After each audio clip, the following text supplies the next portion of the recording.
In February 2021, during the Texas power crisis of 2021, millions of people focused on the obvious threat: freezing homes, failing infrastructure, and a collapsing power grid. But another failure was quietly unfolding across driveways and parking lots. Engines that had been sitting in extreme cold for days suddenly refused to start. Or worse, started and destroyed themselves within seconds. Repair shops were overwhelmed for months, not because of long-term neglect, but because of what happened in the first few moments after ignition. That's the part most drivers never think about. The real damage didn't happen on the highway. It happened before the car even moved. Engineers have studied this for decades, and their conclusion is blunt. A massive percentage of total engine wear, often estimated between 50 and 75%, occurs during startup, before oil has fully circulated. Those first seconds are effectively controlled friction, metal brushing against metal before lubrication stabilizes the system. Every morning start is a small act of wear that compounds over years. Today, we're stepping into a lesser-known chapter of industrial and military history, one that offers a practical solution to this problem. It's not a futuristic invention, not a marketing gimmick, but a material used in World War II machinery, early aerospace research, and even components tied to Apollo program. The question is simple. If engineers trusted it in war zones and space missions, what can it do for your engine today? Long before laboratories and industrial chemistry, people encountered molybdenum, disulfide in its natural mineral form, molybdenite. For centuries, it was mistaken for graphite because of its dark, slippery texture. It left marks on surfaces and reduced friction, but its true identity remained misunderstood until the late 18th century. The real breakthrough came much later, in the early 20th century, when chemists developed methods to refine it into a high-purity compound. Once purified, researchers began to understand why it behaved so differently from conventional lubricants. Its structure is what makes it extraordinary. At a microscopic level, molybdenum disulfide is arranged in flat, layered sheets. Within each layer, atoms are tightly bonded. Between layers, however, the bonds are weak. When pressure is applied, these layers slide over each other with almost no resistance. Instead of breaking down under stress, the material adapts by allowing internal movement. This isn't chemistry doing the heavy lifting, it's physics. The result is an incredibly low friction coefficient, far lower than most traditional lubricants. And unlike oil, which can be displaced under pressure, this material remains in place. By the late 1930s, researchers in both Europe and the United States were testing it under extreme conditions. The results were consistent. Under high pressure and extreme temperatures, it outperformed conventional oils. That alone would have made it valuable, but global conflict turned that advantage into necessity. During World War II, machinery wasn't just equipment, it was survival. In North Africa, tanks and transport vehicles faced relentless conditions. Fine desert sand infiltrated engines, destroying lubrication systems and accelerating mechanical failure. When lubrication fails in combat, the consequences are immediate. Engines seize, vehicles stall, and missions collapse. Military engineers needed something that could survive where oil could not. Molybdenum disulfide became part of that solution. It was introduced into maintenance protocols as a backup layer of protection. If oil failed, burned off, or became contaminated, this compound remained bonded to the metal surfaces, continuing to reduce friction.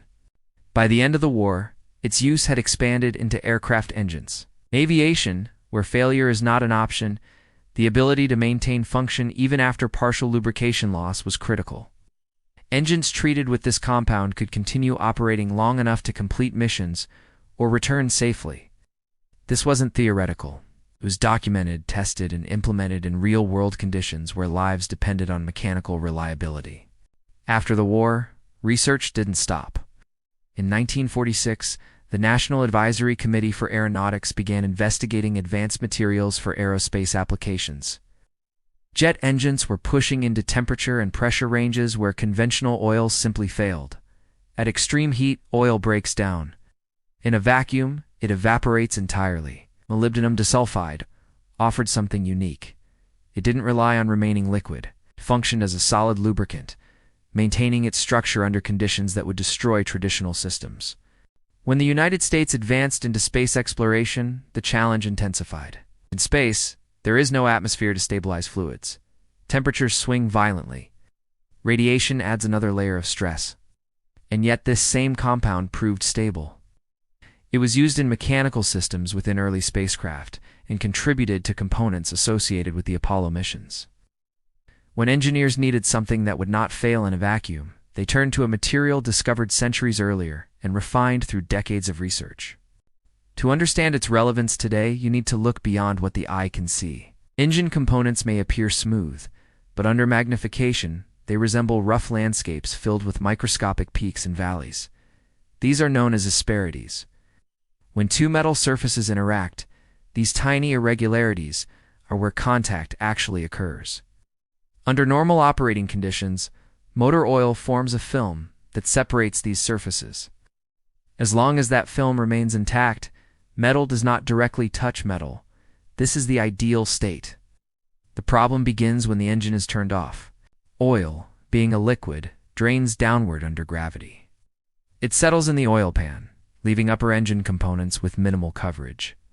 By the time you return to your vehicle hours later, much of the protective film has dissipated. When you start the engine again, there is a delay before oil is pumped back through the system. During that delay, critical components are operating with reduced lubrication. This is where wear accelerates. Molybdenum disulfide addresses this gap differently. Instead of relying solely on fluid movement, it forms a thin, solid layer on the metal itself. During operation, particles embed into the microscopic valleys of the surface, creating a bonded film. When the engine is turned off, that layer remains. At the next startup, protection is already in place. There is no waiting period for oil to circulate. Friction is reduced from the first movement of internal components. Given its history and effectiveness, the obvious question is why it isn't universally used. The answer is straightforward. It cannot be patented in its natural form. Modern automotive products thrive on proprietary formulations. Companies invest heavily in research, branding, and certification because they can protect and monetize their innovations. A naturally occurring mineral offers no such exclusivity. Without ownership, there is little incentive for large-scale promotion. This doesn't mean the compound disappeared. It remained in industrial applications, military documentation, and specialized engineering fields. It simply never became a centerpiece of consumer marketing. There is one notable exception. In 1957, a German company called WWII-era was founded around an oil additive containing this compound. Decades later, it remains a major player in the lubricant industry, quietly validating the material's effectiveness. The absence of widespread promotion is not evidence of inefficiency. It is a reflection of how markets prioritize profitability. For modern drivers, the value of this compound lies in prevention. It is not a repair solution. It will not reverse severe engine damage. Its purpose is to reduce long-term wear by addressing the most vulnerable phase of engine operation. It is typically available in two forms: premixed oil additives and fine powder. The premixed option is the most practical, as it is designed for compatibility with automotive systems. Particle size is critical. If particles are too large, they may be trapped by oil filters before reaching friction surfaces. Proper formulations use extremely fine particles that remain suspended and circulate effectively. Application is straightforward. It is added to engine oil, ideally during a fresh oil change.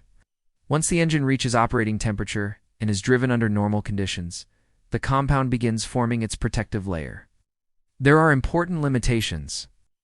Vehicles with wet clutch systems, such as many motorcycles, may experience slippage due to reduced friction. New vehicles under warranty may also require caution, as aftermarket additives can complicate claims. For older engines or high-mileage vehicles, however, the balance shifts. Preventive measures become more valuable as cumulative wear increases.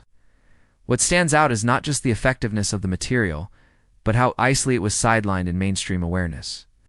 This is a compound that operated in desert warfare, supported aviation reliability, and functioned in the vacuum of space.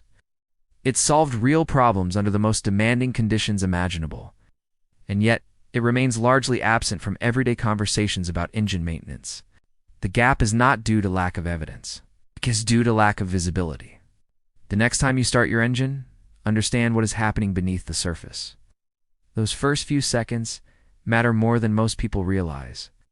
They represent the highest concentration of where your engine will experience on a daily basis. History has already provided a solution, tested not in theory, but in war, industry, and space exploration. If this kind of insight is what you come here for, then you already understand the value of looking deeper. Subscribe to Intelligent Survival. Share this with someone who takes their machines seriously. Stay connected to the kind of knowledge that doesn't just inform, but protects.